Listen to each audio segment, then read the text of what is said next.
once again Mary McDonough, Karen Carney dancing a light reel to the music of Gerard Fahey. Now, every night on Trappin' Prom we feature a special guest vocalist. Great job. And the man who's about to join us tonight as guest vocalist represented his country, Ireland, with great success in the Eurovision Grand Prix Song Contest some years back.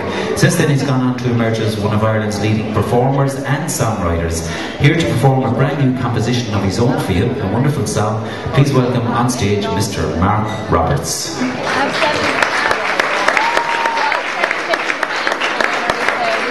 Thank you very much indeed. Well, ladies and gentlemen, so many people left Ireland to go to the promised land of America. They went with the promise of a better life. They went with the promise that one day they would get to return home. And while for so many it was such a successful, eventful trip, like Park Lane and the Levine family, for some, unfortunately, it was an entirely different story. And I suppose as the years progress, we find out more. For some, when they got to America, they didn't even get a job.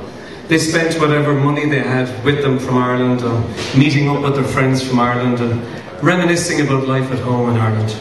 Which begs the question, were they not better off maybe if they had stayed at home in Ireland? This song tells that other, very different story. I wrote it with a friend of mine called Darren Holden. It's a song called The Promise.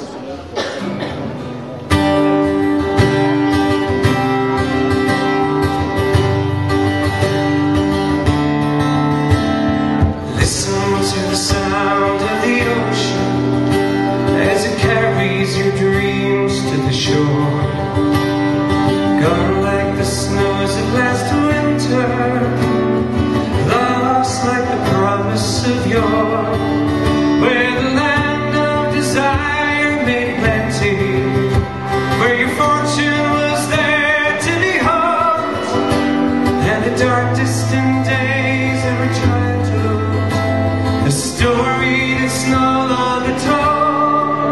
We were guided by God as our anchor, but the devil, he led us astray. Every last dollar we bled for, the loneliness stole it away. Determined we struggled together, blinded by the lights of Times Square, but the sun and the smell of the heather lingered in hearts of despair. Together we're lost in a life where we feel so alone, and the deafening cry of regrets is calling me home.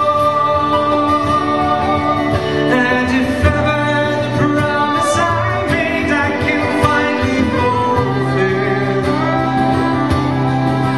I will rest in the land of my father in Glen Colombier.